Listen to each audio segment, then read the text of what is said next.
இங்க ஒருத்தன் ரோட்ல போயிட்டு இருக்க பிச்சைக்காரனுக்கு ₹1 காசு கொடுக்குறான். அதை வாங்கின அந்த பிச்சைக்காரரும், தாராள பிரபு எனக்கு இவ்வளவு காசு கொடுத்துட்டீங்களே, இனிமே நான் பிச்சை எடுக்கவே தேவையில்ல, இந்த காசை வச்சு நான் ஒரு வீடை வாங்கி செட்டில் ஆக போறேன்ற மாதிரி சொல்லிக்கிட்டு இருக்கான். இதை கேட்ட அந்த ஆளும் பாவம் பசியில ஏதோ பைத்தியம் ஆயிட்டாரு போலன்னு யோசிச்சுட்டு அங்கிருந்து போறான். இதுக்கப்புறமா அவன் ஒரு பஸ்ல ஏறுறான். அங்க போயிட்டு டிக்கெட்டுக்காக ₹1 சில்லறை கொடுக்குறான். அதை வாங்கின பஸ் டிரைவரும், இவ்வளவு காசு வச்சிருக்கீங்க, எதுக்காக பஸ்ல வரீங்க, இதை வச்சு நீங்க ஒரு காரே வாங்கியிருக்கலாமேன்ற மாதிரி சொல்லிக்கிட்டு இருக்க இந்த ஆளுக்கும் ஒண்ணுமே புரியல.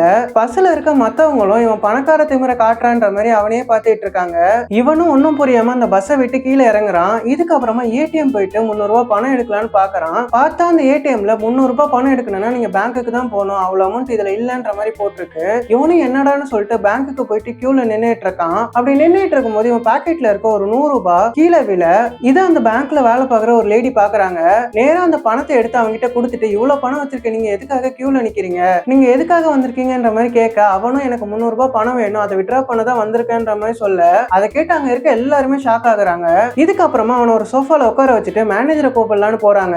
அவனும் என்னடா ₹300 பணம் வாங்க வந்தா இப்படிலாம் பண்றாங்களேன்னு யோசிச்சுட்டு இருக்கான். இதுக்கப்புறமா மேனேஜரும் 2 துப்பாக்கி வச்ச போலீஸ்காரங்களை கூப்பிட்டு வர, அதை பார்த்து இந்த ஆளும் பயந்து போறான். இதுக்கப்புறமா மேனேஜர் இவனை பார்த்து நீ எதுக்காக இங்க வந்திருக்கன்ற மாதிரி கேட்க, இவனும் நான் ₹300 பணத்தை விட்ரா பண்ண வந்தேன்ற மாதிரி சொல்றான். அந்த மேனேஜரும் அதை கேட்ட உடனே, இவ்வளவு பெரிய விஐபி எங்க பேங்க்ல அக்கௌண்ட் வச்சிருக்கிறது எங்களுக்கு தான் பெருமைன்னு சொல்லிட்டு அவன் கேட்ட ₹300 3 சூட்கேஸ்ல எடுத்து கொடுக்குறான். இந்த ஆளுக்கும் ஒண்ணுமே புரியல, என்னடா நடக்குதுன்னு யோசிச்சுட்டு இருக்கான். என்ன ஆயிருக்கும்னா, இவன் ஒரு நாள் மயக்கம் போட்டு விழுந்திருப்பான். அந்த கேப்ல இந்த உலகமே தலைகீழா மாறி இருக்கும். பணத்தோட மதிப்பு 99% குறைஞ்சிருக்கும். இதனால ₹1 இருந்தாலே பெரிய பணக்காரன்ற மாதிரி ஆயிருக்கும். ₹1 இருந்தா ஒரு டபுள் பெட்ரூம் பிளாட், ஒரு காருன்னு வாங்கி செட்டில் ஆயிருக்கலாம். இதை புரிஞ்சுக்கிட்ட இவனும் அந்த பணத்தை வாங்கிட்டு அங்கிருந்து போயிடுறான்.